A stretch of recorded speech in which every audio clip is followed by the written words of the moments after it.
call that. Not just at you all the time for $5. Some of these people, like, they're always looking for $5. Okay. Can you do it any cheaper? Nah, it's too much. All right. I didn't mean to go here, but the audience. Oh, you did. But the audience will probably find Look this at to the be. fucking. Look at the.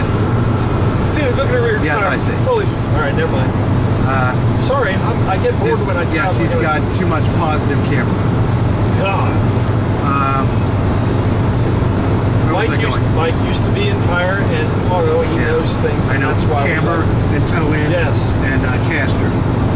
There was some dude going down the road that We've talked about this on the road. Yeah, I know, but we're moving on. Well, all right, go ahead. Moving on. Move on. To something that the audience will find maybe Dude, I got 36 miles. interesting. Yes, you have plenty of time. So tell these people about your day yesterday. Post service calls. Start with the first one. That was hard. Some days are going to be tough on the road. It's just nothing goes right and too much. I don't know how to describe it. Okay, well, I've been repairing machinery for 40 years or more, and I don't care what it is. It could be a copier, a pinball, a computer. You're always going to find that one machine that's going to dog you. And I had 2 of them. Well, don't count the second one. That was not the machine. All right, we'll get to that. All right, well, we'll get to that second then. This first machine dogged me, and I had attended it before. It was not our machine to begin with, which has nothing to do with it. I don't care whose machine it is. It was just an episode of events that really just... An hour call turned into 3 hours. Okay, we'll start at the beginning, would you please? Of it? Uh-huh.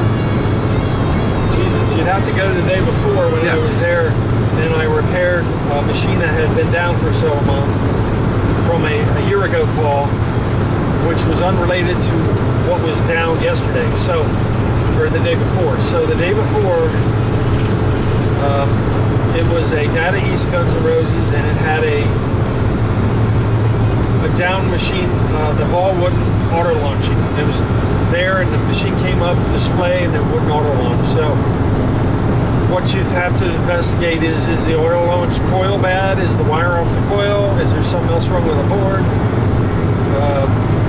So upon finding what was wrong with that, there was a fuse bad, which down that whole series of solenoids, there are several fuses involved in a machine to protect coils, and they're broken into segments, like 5 here, 5 there. Average machine like that probably has 20 coils, not including flippers. So you have to find out what's in common with what else has failed. So you go into test mode, and you manually fire the coils or let it auto fire, and you listen and you find out which series are not working. If you have a book, you can see which fuse is related to those coils. If you don't, you can follow the wire on the coil with the color corresponding to the commonality of the coils, like yellow-violet in this case was yellow-violet. So you find the bad fuse, and you have to suspect if it's a burned up coil, is the paper dark on the coil. If not, put an ohm meter on the coil and make sure the ohms are what the coil should be. Most power coils in machines, like a 23800, which is your up kickers and your ball kickers and stuff like that, most of them are 4.3 ohms if it's healthy. When it starts to get unhealthy, it dives to less than 3 ohms. So that's the second step you identify. Then you find out which coil had a problem, if any. If not, then you replace the fuse or put a amp meter across the fuse and find out what current it's drawing. You don't just put a fuse in it to watch it blow another fuse. So then you find that out, and if you find a current draw, now you got to start checking transistors. And the first thing you want to check is the ones in that series of the fuse that blew. There's usually 5 on the string. You check each transistor that corresponds with those, and you'll find one bad. I did. I put the transistor in it. I put the fuse back in it. Game played. We tested it. No problem at all, except it had a reset problem occasionally, which is power supply. Anyway, I was going to come back the next day with a power supply because the guy had to leave. He had no time left to keep me there. Really? No. I thought you said that he didn't want to purchase that. Well, that plus he didn't want to purchase. He didn't want to purchase the power supply. At that time, he said, "Let me think." Oh, it'll be all right. Yes. Okay. Tell it like it is. Carry on. Yeah. Well, it was both things came to play. Okay. So I had to come back the next day because he said a solenoid was emitting smoke, and he shut the game off. And here it was, the scoop solenoid, which was the same one I put the new transistor in, Q3. And it blew a different fuse this time though.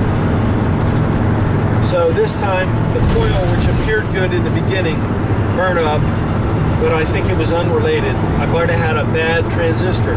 It might have failed from use. It happens. These electronic components that you replace sometimes will fail. The reliability is pretty high, but I think that's what happened to me. Okay, so you're on day 2. Day 2, so I had to put a new coil in place of a coil that was healthy and had no problem. Then I had to put the new fuse in, which was unrelated to the other fuse that blew the other day, which made no sense to me. And a new coil, of course. And a new power supply. What about, did you have to do the transistor again too? Yes, I had to And the transistor again. Again. Which means the power driver board out. The playfield power board, yes. Not the main power. Okay. Yeah. Data East has an overflow board. It's called a playfield power board, PPB. And it's the stuff they couldn't fit on the main board. Okay. So, and the power supply, it's an overflow. So, anyway, then I put a new coil, a new F8 fuse in this time,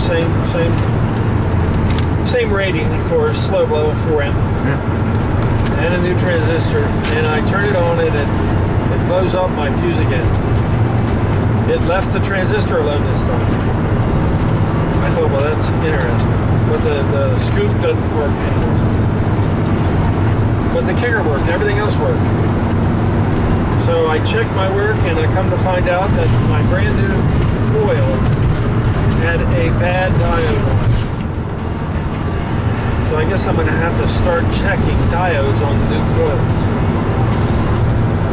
The diode was shorted, and of course it wasted the fuse because it was shorted.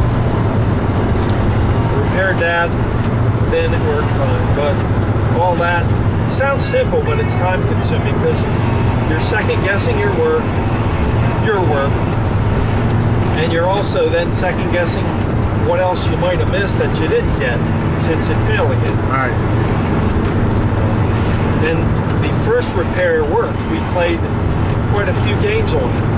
And if you know anything about that particular game, that scoop shot is right in the middle and it's really big. It's easy to get it into. It goes in there. If you're any good with a game, or even if you're not and you're hitting the ball, just hitting it, it's going to go in there a lot. So that scoop gets a goddamn workout. So I can't explain it. But I think I was a victim of 2 bad parts. Okay, that's annoying. Yep.